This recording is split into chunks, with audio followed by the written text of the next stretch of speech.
All right, welcome to my video that will help explain and introduce you to how to write a schedule in Subway's LiveIQ online platform. Now, there's reasons we want to dig deep into this because the purpose of writing a good schedule, or the definition of a good schedule, is one that balances uh, how many people you have on the clock versus how many customers you may have coming into the store. We do not want to have a situation where we're just randomly scheduling people, where we may end up having a long line of people with one employee to take care of them, or you have a whole bunch of employees during a slower time when it's not really necessary. So, what we're going to try and do today is introduce you to the tools that are available to you, or at least some of the tools. We'll go more in depth in this a little later on in the video, where I'm actually going to be streaming my screen so you can see what we're talking about in action. But the whole start of a schedule to do right is to begin with an accurate projection of what you think you'll be doing in sales or in sandwich units. And LiveIQ has a really helpful tool that'll tell you trend or your average over however many weeks you want to select. They can do it by the hour. We can even do it breaking it down by the 15-minute mark. You may be surprised to find that your lunch doesn't get over at 1:30 or 2. It may get off at 1:45, and the 15-minute tool will help you drill down to that level. Now, the report's going to look something like this without all the flashy arrows. And at the top is going to be your dates. And I like to pick a 3-week stretch of time to help get out any anomalies. Maybe there's an accident in front of your store and your sales died for an hour. Or power went out in the other neighborhood and you got really busy. But by doing a 3-week sampling, it helps weed out those irregularities. And on the actual day part report, we focus on the units, which are the columns that are highlighted. We are more concerned with how many sandwiches we have to make versus how much sales it's going to bring in. And at the bottom is going to have your totals for the day. And we'll be using those later on when we go ahead and enter into LiveIQ scheduling online. So this is a brief introduction to what the platform looks like, and the thing that we're really going to be focusing on is the U, which is for units. We're really going to want to dig into that and make sure it's accurate. And you may think that it's close enough. So maybe the last 4 weeks it's saying you're going to do 190 sandwiches, but when you do your math with the day part report, it's saying 180 or 182.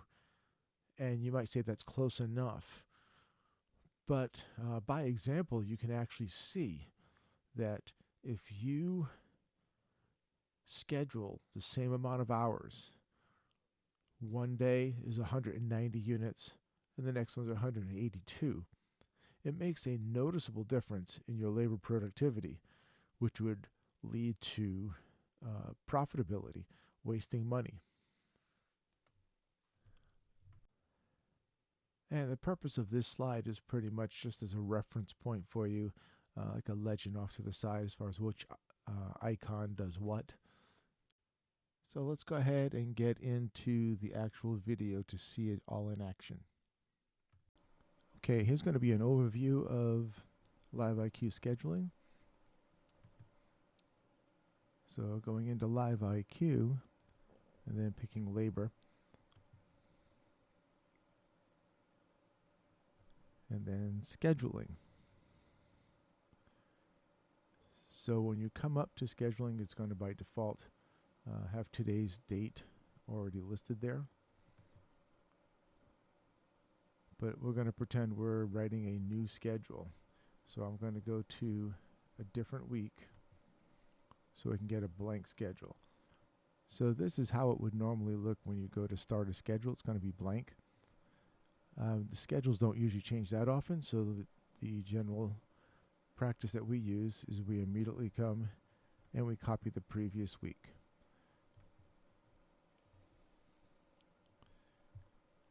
Now what I'd like to do is I'd like to walk through some of these controls on here.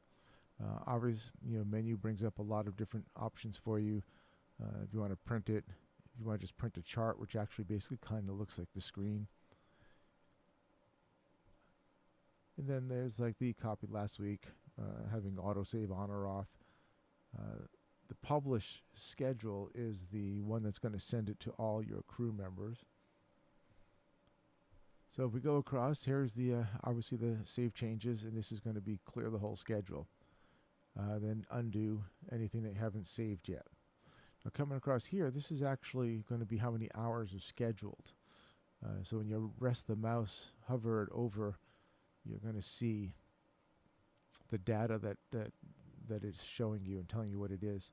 So here's the labor dollars. So based upon what we've written and the hourly wages that we have entered, this is what it's determined we're going to spend on labor. The units, which is what we primarily use, we write our schedules based upon units. And then the sales predicted dollars, the percent of your labor. So right now the way it's written is a 19.1% labor. And then the productivity. If you're not familiar with productivity, it basically says how many sandwiches are you going to make for every 1 hour that someone is on the clock. So what I would usually do is I would usually start with your unit count. The start of a schedule, you have to have your right projections to know what you're writing for. Go back to reporting. We're just going to leave that. It won't save it. Now, depending on your zoom of your browser, you could see this, where you come over here to get your drop-down menu, or if you are zoomed out just a little bit, they'll all show up across the top. So what I use for using my projections is I go to reports and extracted or printed reports. I do have to pick a specific store for the report that I'm looking for. So what I'm going to be looking for, I'm going to zoom it in a little bit. It'll be easier to read the report. So what I'm looking for is the day part, hourly sales, and units breakdown. So we're going to click on that. This is going to show you your current week. So today's a Wednesday that I'm making this, so there's Wednesday numbers there. But what I really want to do is I want to take a look at a trend, not just 1 week. You may have something that gave you unusually high or unusually low sales. So I usually pick about 3 weeks. So my starting date will be here. I come here for my ending date, and it will automatically highlight the Wednesdays and Tuesdays. And when I click on that, now it's populated for those last 3 weeks, what we actually did on those days by the hour. It's how many units, what the dollars were, how many customers, and what the average ticket was. So as you're looking at this, you're going to see these columns on, we got 30 sandwiches, 17. So we need to figure out, how do we take that information and make it a tool to help us figure out how many we need to have on the clock to take care of those. So we have a system of 4-minute sandwiches. That doesn't mean that's the fastest you can make, but it does mean that between washing your hands and ringing the registers, the order's up on the register, it's going to come out to about 4 minutes. So that being said, if you can make a sandwich in 4 minutes, then in theory, you can make 15 sandwiches in 1 hour. So we use 15 as our guide. So anything from 0 to 15, like say this 11, that only calls for one person to be actually scheduled for service. The 30 and 30, that's going to call for 2. The 17 is also going to call for 2 because it's more than a 15. You need that extra person.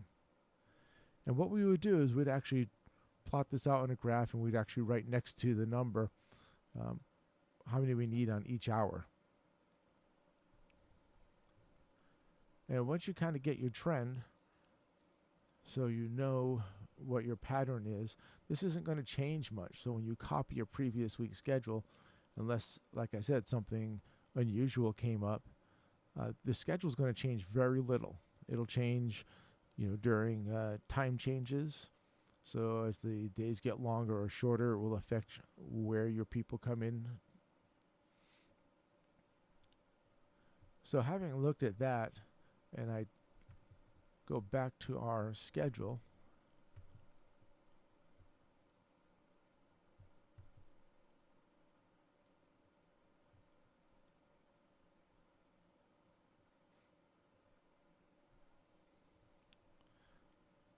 now if you do close the window without saving, it'll warn you that you could lose it, but usually if you come right back in, it will notice that there's unsaved changes, so you can get them to come back with just a simple click.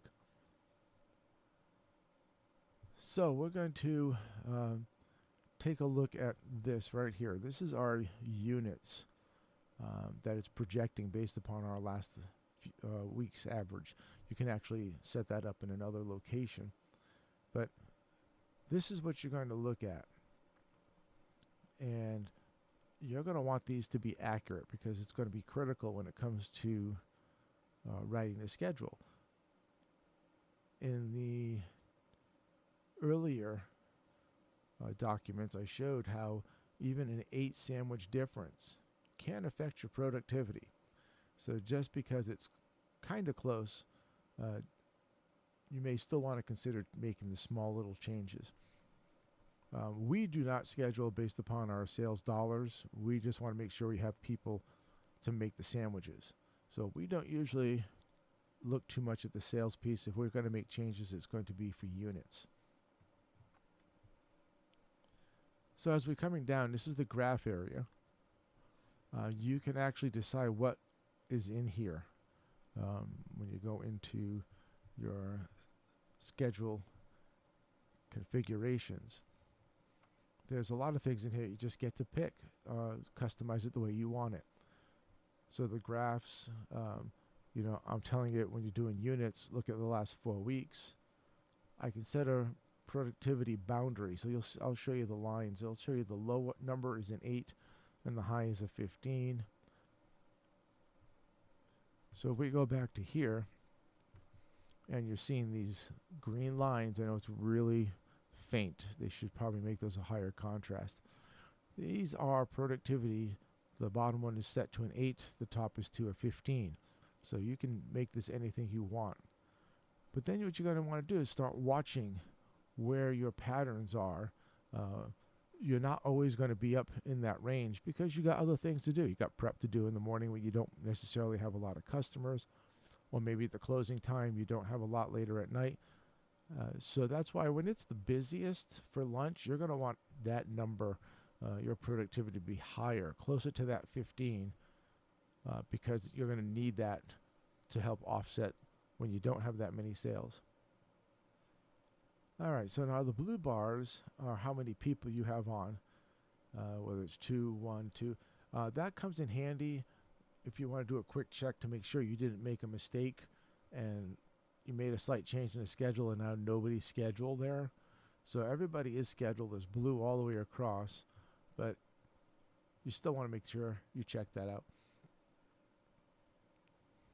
Now the way the controls work on here, this is if you want to remove a person. You click once and then you get to pick who you want to get rid of. This is if you want to add somebody. When you click that, it takes you to all of possible people you can add. These are the stores, the home store. These are the other locations. So it does allow you to put people from another one of your locations as long as they're in your same organization. And the question mark is a to be determined.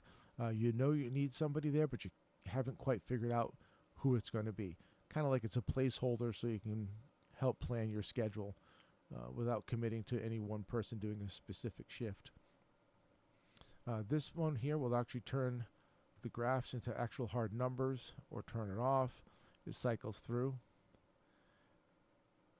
Now, as far as for writing the schedule, whenever you click anywhere on here, it's going to automatically put an entire all-day shift, just like that. And the red lines are the store hours of operation. So it does that automatically. To change the time, you have different options. You can grab the arrow, hold the mouse down, and move it across. And the little display will show you where you're sitting at, making adjustments. The other option are these two green circles. So the other way you can adjust times is with this button down here. This will actually bring up a window where you can actually click on and select specific times. This is done in 5-minute increments, so it's got what you need there. Sometimes this is in the way and you don't like that, and then you just have to hit hide. But if it is open, it will stay there until you tell it to shut down.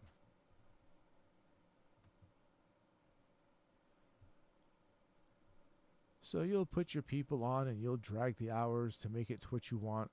You can be looking at your numbers here.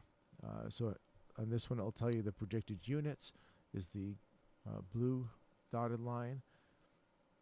And if you rest your mouse on it, it will show you that. Now there are also the green line, the productivity. So it's actually going to tell you what that productivity is as you rest on it.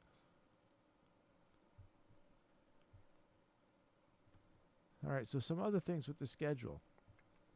With the labor app, they can submit requests off, and you would have the ability to approve or decline it. If you approve it, it will come to this schedule. And what that'll do is it will highlight that you've got someone scheduled when they can't work. And if when you go to save it, it will tell you that you cannot save it while there are classing shifts. So that's a really good way to make sure you don't accidentally schedule someone on a request off. You'll have to go hunting to see where that shift is. You may also make a mistake and put the shift on the wrong line, and you may have a little bit of an overlap, and then you'll see the dash line going around. That's also another way to have a clashing shift. So if we go ahead and save this, we'll pretend we spent a lot of time on it. So it is saved. I can now go into here. I can print the schedule. And this is what we print up and post up in the store. You can print the chart. This is a good way to maybe print it out on paper, and that way you can take your time to go through and see your opportunities, because at the bottom it's going to tell you how many hours you've got scheduled. So when you match this with your day part report, it will help you see where opportunities are to make little cuts.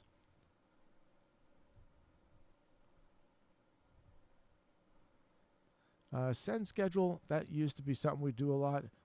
That was sending it in emails to people. We just found that wasn't very successful. People don't always check their emails. So the publishing option's much better. Next down is templates. Templates is good if you say you write a schedule for Christmas Eve or the day before Thanksgiving. You can save that and make it a template, so then next year you can just go in there and you can click on it and it will automatically bring up those shifts so you can see what you did last year. We talked about copying last week. Turning autosave on or off, we turn it off. As you can see, they had a feature that already saved it for us. Schedule notes is something that you can actually put on the bottom of the schedule if you want to communicate something to your team. We're going to skip the publish. We're going to go back down to the schedule configuration. So you will see that even though it says autosave is off, it will still do it, but it's every 2 hours. I think that might be the maximum. So we put the store opening times. It's an option. That's an option, but it's because it's good to have those red lines. The weather, I don't understand much of a benefit with that because you don't really know what's coming. There can be birthday notifications. It will let you know if you've got someone on your team whose birthday is approaching.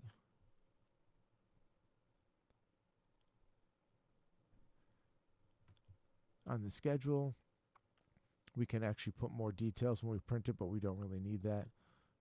We can set flags if we want to make sure no one's going overtime. We can say, let's make this at 38 hours or 37 hours, and it'll flag you if someone goes over that. The displaying unavailability is for requests off as well as their general availability. So it will be grayed out on your schedule. Not the printed one, but the one you're working on. It'll be grayed out if they're not normally available. When we print the schedule, we have our options listed here. Quick shifts are shifts that you frequently use. If you don't want to copy last week, but you want to make new ones each week, this is where you would set up your standard schedules. And then the graph, we get to decide what goes on there. So the units sold, productivity boundaries, etc. When the schedule is all done and you're pretty confident you've got it, all your numbers are lining up, you'll hit publish schedule. When you do that, it's going to push it to all the employees through their scheduler app that they've got on their phones. It'll let them know something's been published, and it will notify them if they have a message or if the schedules have changed. If you really want to fine tune, they have another report which is similar to the one we used the first time. The difference being that instead of an hourly report, it is actually a 15-minute report. So that will really break you down if you want to see your trends on when the hour dies off. Does it die off at 1:45 in the afternoon? So this allows you to tweak that down a little more. So that wraps this up, and I'm hoping it helps you out learn a little something on how to do the scheduling. If you have any questions, I would absolutely be willing to answer if you just go ahead and comment on the video. I'll respond to that.